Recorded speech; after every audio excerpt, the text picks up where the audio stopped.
लाया गया है पार्थिव शरीर। केंद्रीय मंत्री रामविलास पासवान के पार्थिव शरीर को एम्स लाया गया है और पार्थिव शरीर पर फिलहाल रासायनिक लेप जो है वो लगाया जाएगा। जो जानकारी इस वक्त सामने आ रही है, 10 बजे तक 12 जनपद आवास पार्थिव शरीर को लेकर जाया जाएगा। पार्थिव शरीर पर फिलहाल एम्स में रासायनिक लेप लगाया जा रहा है। बताया जा रहा है कि कल उनका अंतिम संस्कार किया जाएगा उनके पैतृक राज्य में, यानी कि कल उनका पार्थिव शरीर जो है वो पंचतत्व में विलीन होगा। और फिलहाल खबर ये कि एम्स उनके पार्थिव शरीर को लाया गया है फोर्टिस अस्पताल से और इस पार्थिव शरीर पर फिलहाल रासायनिक लेप लगाया जाएगा, जिसके बाद 10 बजे का वक्त बताया जा रहा है जब 12 जनपद आवास उनके पार्थिव शरीर को लाया जाएगा। तो तस्वीरें आपके सामने, एम्स में फिलहाल उनके पार्थिव शरीर को लाया गया है, जहां पर इस पर रासायनिक लेप लगाया जाएगा।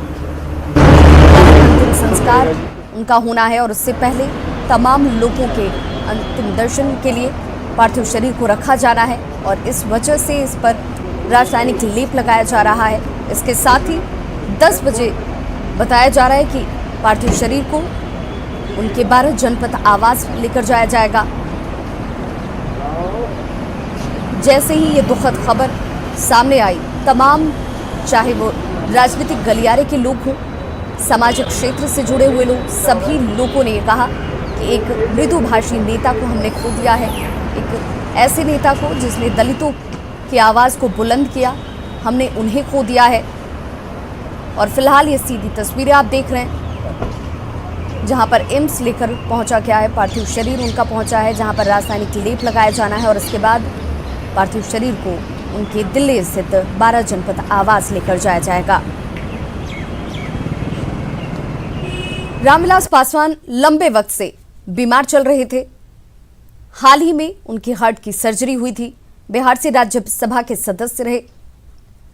राजनीतिक करियर की बात की जाए तो रामविलास पासवान का जो कद है वो उनके व्यक्तित्व से और ज्यादा निखर जाता है। रामविलास पासवान के निधन के साथ ही राजनीतिक गलियारे में शोक की लहर दौड़ गई।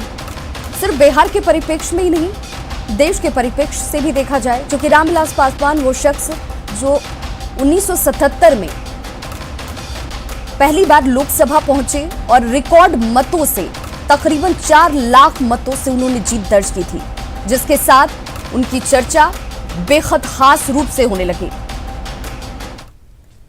रामविलास पासवान के पैतृक गांव खगड़िया के शहर बन्नी में शोक की लहर है। रामविलास पासवान की पहली पत्नी राजकुमारी देवी का रो रो कर बुरा हाल है। पहली पत्नी से रामविलास पासवान की 2 बेटियां हैं। निधन की सूचना मिलने के बाद ग्रामीण उनके साथ बिताए हुए हर एक पल को याद कर रोते हुए नजर आए। उनकी आंखें नम हो गई और फिलहाल तस्वीरें कि पहली पत्नी रामविलास पासवान की पहली पत्नी हैं, जिनसे उनका तलाक हो चुका था, लेकिन जुड़ाव देखिए, जैसे ही ये खबर सामने आई, रो रो कर बुरा हाल। तो केंद्रीय मंत्री रामविलास पासवान के निधन की जैसे ही खबर सामने आई,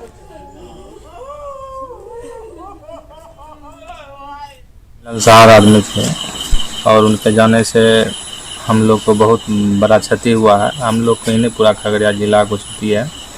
उनके ही नाम से खगड़िया जाना जाता था।